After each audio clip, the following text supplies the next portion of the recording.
Hello.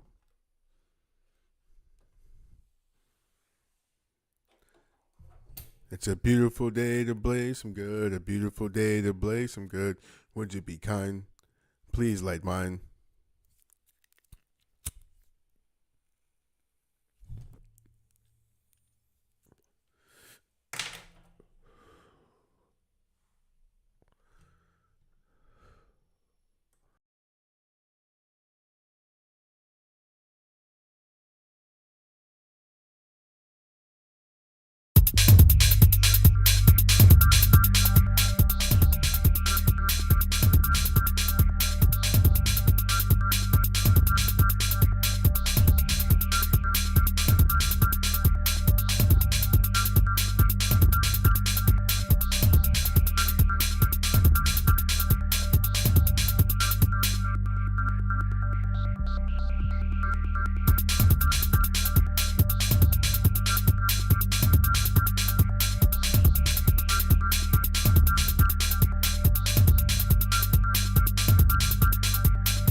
All right, all right, all right. Back at it. Day 20. Day 20. 100 days to 1,000 subscribers. I missed a couple of weeks doing the old this old podcast. Well, some technical difficulties. I would say, or financial difficulties. But either way, I'm back at it, and so I did start off where I left off at. Working on, earlier I did the working on tunes, so got a new song cooking up with that one, and hopefully anybody watching this will go back and check that out. This one was kind of a boring one. I'm gonna get that song together. It's kind of crazy what I got in my head, but either way,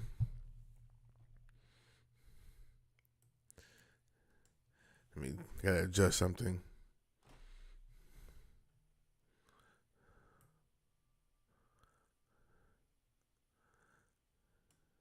All right. So, yeah, back at it, again, 100 days to 1,000 subscribers. So it's still only day 20, weirdly enough, but, and right now I am fried.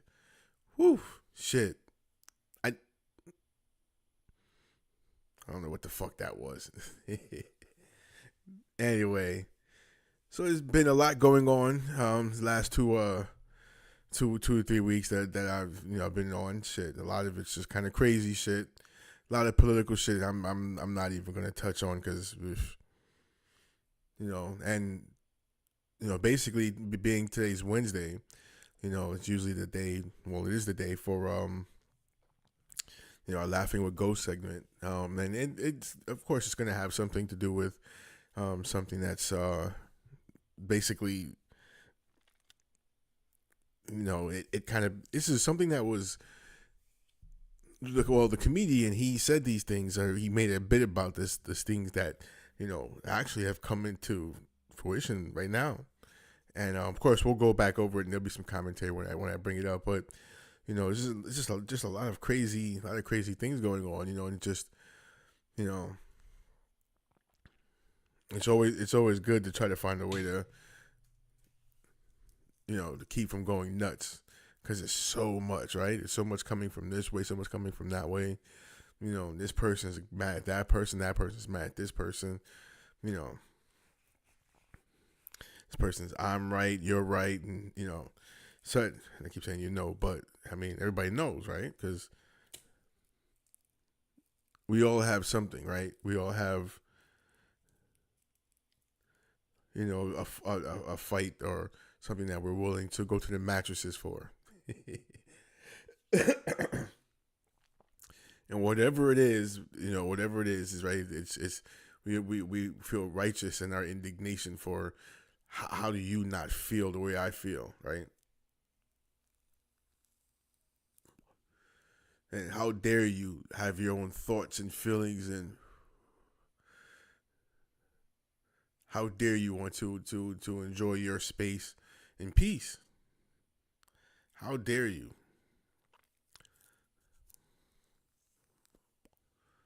How dare you think that you could, exist and not be that you can show that you could exist, but that you're not subject to the machine, as if you know for that at some point this machine is going to get you. You're going to be at some point some part of it. So how dare you think you can exist without consequence? Right? That's a crazy thought. Just having a consequence for just existing. But just look at what you see in the news, and what's going on in the world, and not just this side of the world, everywhere in the world. It's like somehow we're made to pay a price for our existence. And it's all mind games. It's all about I've said this before.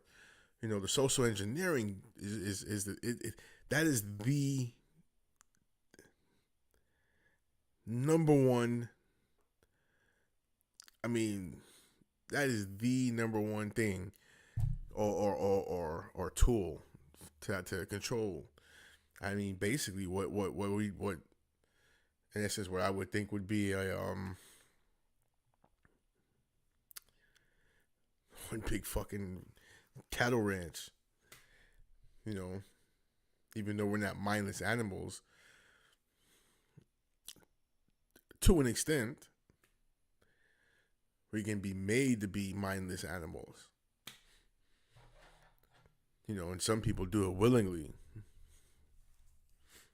Do as I say. And I guess being part of the pack, going along with the flow, being, part of the mob. I guess it's better against going against the grain. I mean, we all know, right? Obviously, going against the grain is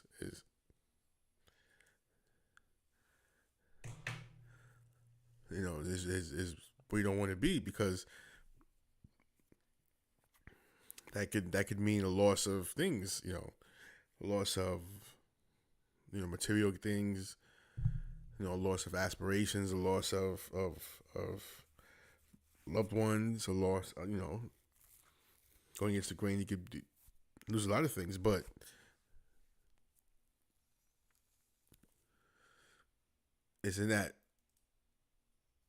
aren't those things that can, you can always find or get things again. So I just don't understand. I mean, I do, because I struggle to hold on to what I have, but it's not easy to come across. It's not easy, and I get it. It really isn't. That's why it's easy to be able to compromise values and compromise your ethic, and in order to support the machine and be part of the machine. And it feels good. It feels good to be part of a system where you're seeing, like, we're crushing you so that we can keep our existence. But, I not realizing, that it can always come back to me, but a lot of times, as long as you feel like you're willing to do what you have to do to compromise yourself in order to keep that position, then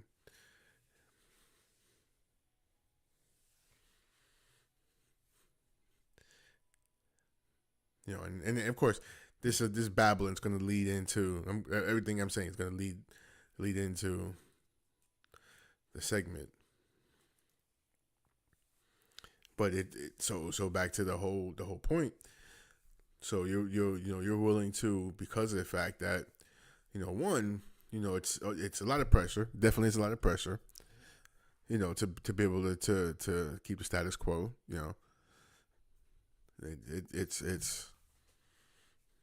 It's a fight. It's always a hustle.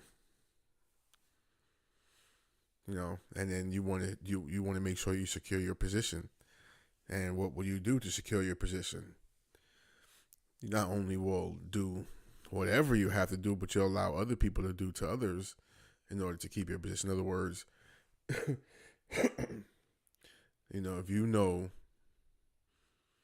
let's say these people are over here going to get stomped on, and you could say something and warn them, you know what I mean? But you're with these people, you're with the in crowd. Maybe not as in as you would like to be, but you're still in it. So even though you can warn these people, you won't, so that's a loose way of saying that. So I just think that it's wild. We compromised, just the idea of even standing on principles and morals and ethic. It's like we'll do whatever, whenever, however we will to do whatever we want. And ultimately, I believe that, that is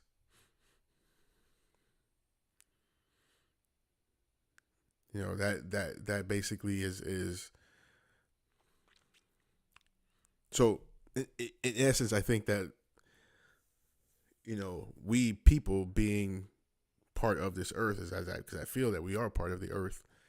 Um, I think we form a symbiotic relationship, and there's so much dis-ease within us as a people, as just sentient beings that live and breathe and share the sun, which, by the way, they plan to block as a way to help us.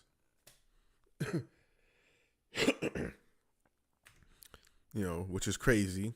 So I think that, definitely they've already admitted geoengineering is a thing, so they'll do things to make, certain weather patterns appear in certain places that maybe it shouldn't, and have certain bad effects or whatever, like tornadoes and, tsunamis and earthquakes and things like that, geoengineering. And also the ability to block out the sun by creating fake clouds or cloud seeding, and you combine that destruction of actual, just the sun. That's part of what we are, we exist under the sun. So I just think all of that, makes one react negatively to the other. So, the earth being that contains all of what we do as, as we are organisms that are symbiotic with it, it reacts in the ways that it does in order to protect itself from us, or protect itself, period, or just react to changes. So even with all the geoengineering, Earth will still be here, right? We may not be, or there may be a different version of us, or people have to, people adapt to whatever changes, right? So it's crazy. And again, all of this stuff is being, ain't shit we can do about it, but it's being justified and it's being,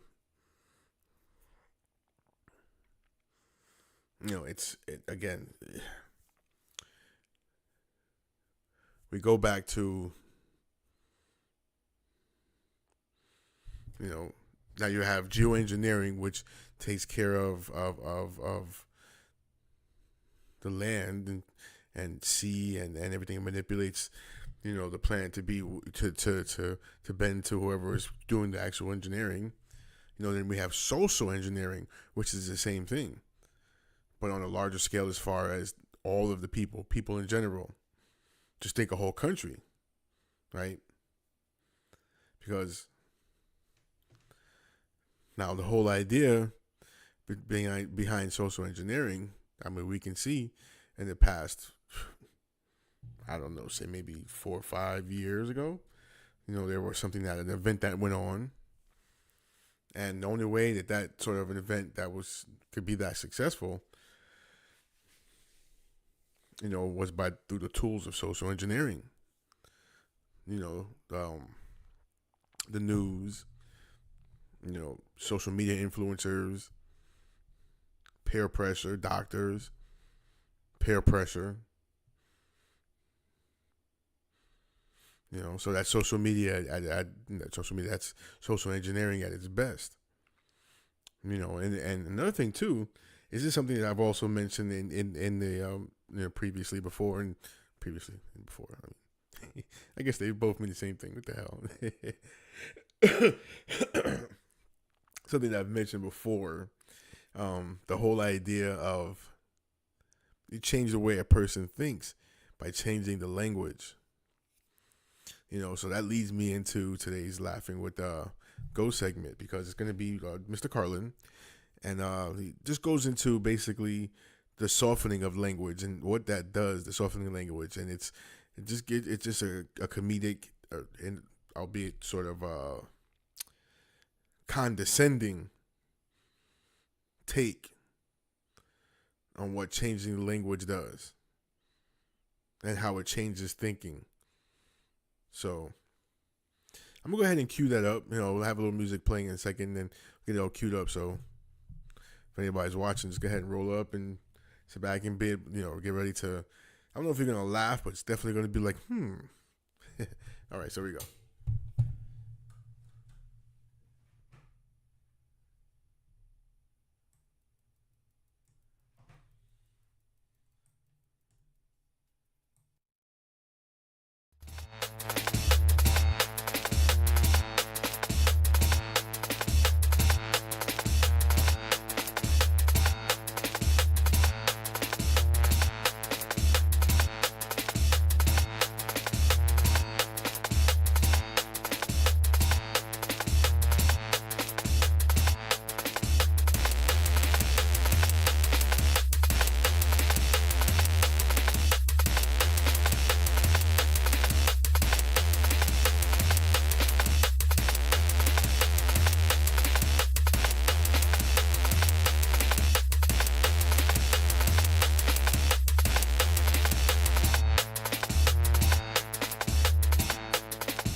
I don't like words that hide the truth. I don't like words that conceal reality. I don't like euphemisms or euphemistic language. And American English is loaded with euphemisms.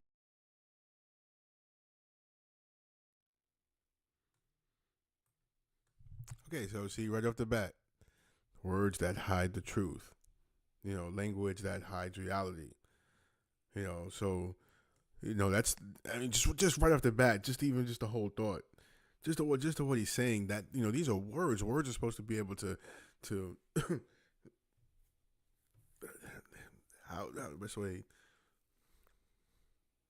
to reveal the truth. The words that come out of your mouth, they should be able to relate exactly how you feel. But just the whole thought that you can twist language, where it doesn't put okay, you'll see. Let me just get. It's just starting on fire.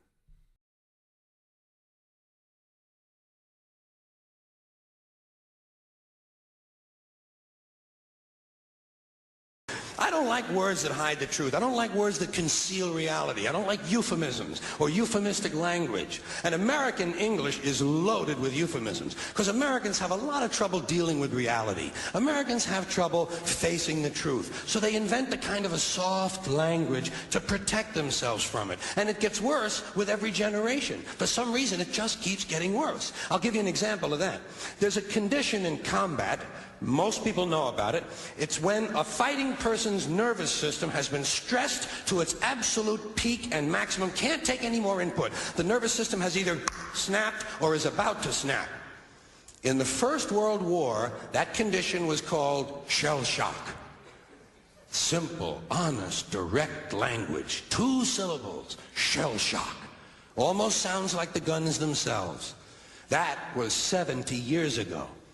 Then a whole generation went by, and the Second World War came along, and the very same combat condition was called battle fatigue. 4 syllables now. Takes a little longer to say. Doesn't seem to hurt as much. Fatigue is a nicer word than shock. Shell shock. Battle fatigue. Then we had the war in Korea, 1950. Madison Avenue was riding high by that time, and the very same combat condition was called operational exhaustion. Hey, we're up to 8 syllables now. And the humanity has been squeezed completely out of the phrase. It's totally sterile now. Operational exhaustion. Sounds like something that might happen to your car. Then, of course, came the war in Vietnam, which has only been over for about 16 or 17 years. And thanks to the lies and deceit surrounding that war, I guess it's no surprise that the very same condition was called post-traumatic stress disorder. Still 8 syllables, but we've added a hyphen.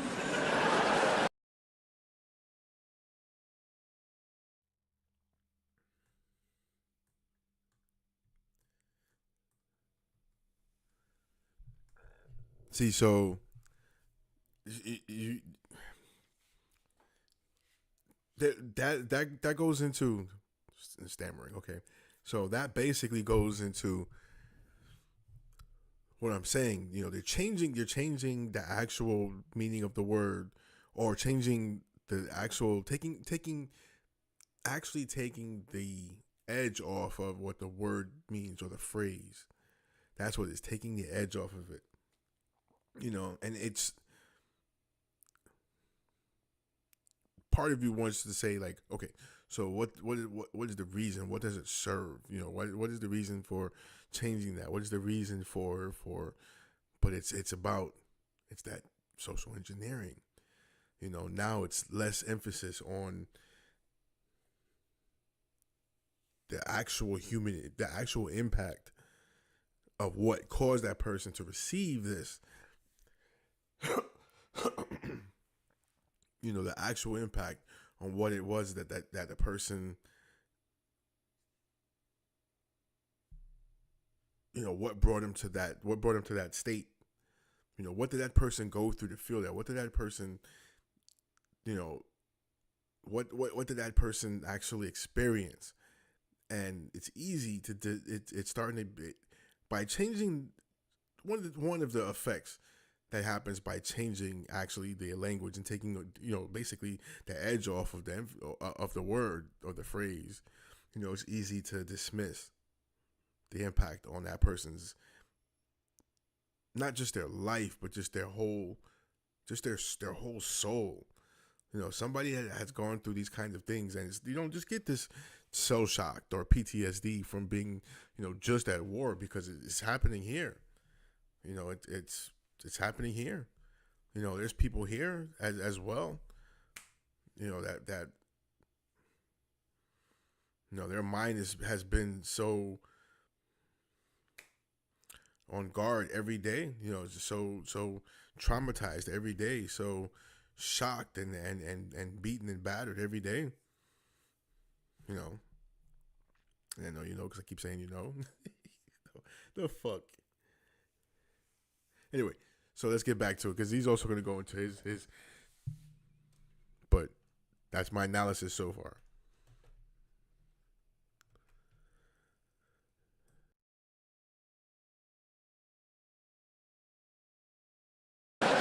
And the pain is completely buried under jargon. Post-traumatic stress disorder. I'll bet you if we'd have still been calling it shell shock, some of those Vietnam veterans might have gotten the attention they needed at the time. I'll bet you that. I'll bet you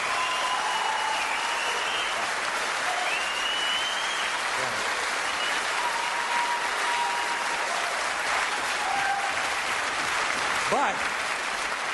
But it didn't happen. And one of the reasons is because we were using that soft language, that language that takes the life out of life. And it is a function of time. It does keep getting worse. Give you another example. Sometime during my life, toilet paper became bathroom tissue. I wasn't notified of this. No one asked me if I agreed with it. It just happened. Toilet paper became bathroom tissue. Sneakers became running shoes. False teeth became dental appliances. Medicine became medication. Information became directory assistance. The dump became the landfill. Car crashes became automobile accidents. Partly cloudy became partly sunny. Motels became motor lodges. House trailers became mobile homes. Used cars became previously owned transportation. Room service became guest room dining.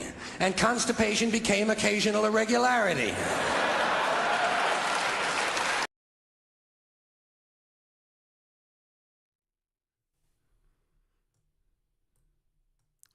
All right, so that's basically what I'm going to that.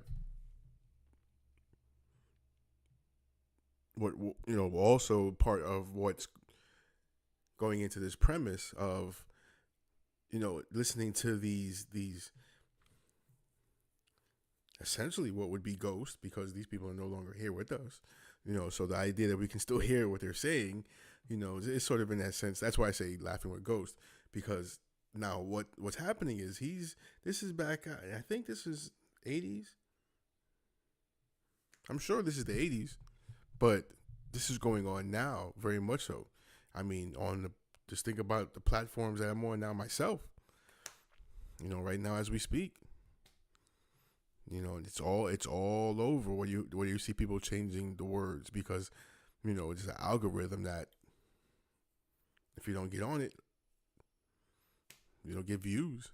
So, or what? I really understand. Like, so they want you to turn rape into grape. Why? I could see it was advocating for doing it, but not that, there's not too many times that's many of a topic that I would speak about, but at no time am I speaking about it in a positive manner or doing it in a positive manner. So I don't understand why, if that was something as a topic, or what do you say? They don't want to use the word killing, so you could use unalive. I don't understand that. It's not like I'm going to do that. And there's many ways to say to do that. It's not like I'm saying, okay, yes, yay, do it in any capacity, for any shape, reason, or form.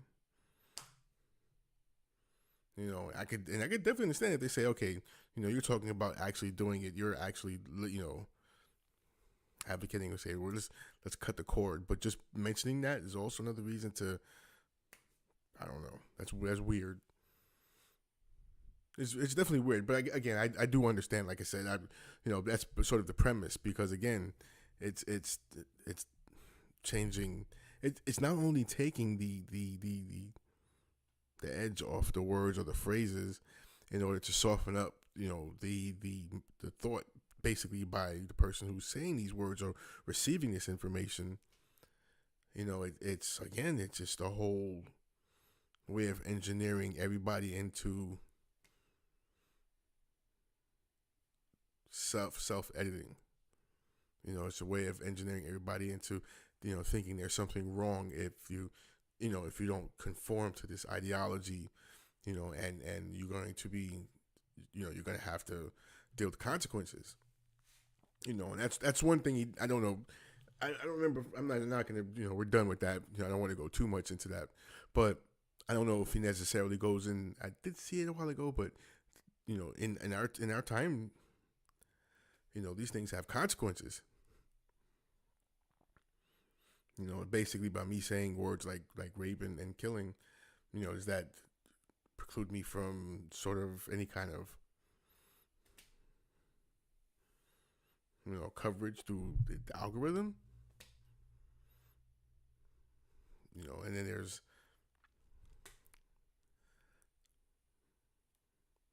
it's just wild, right? Just, you can have an opinion people don't like, and just like that, they're done.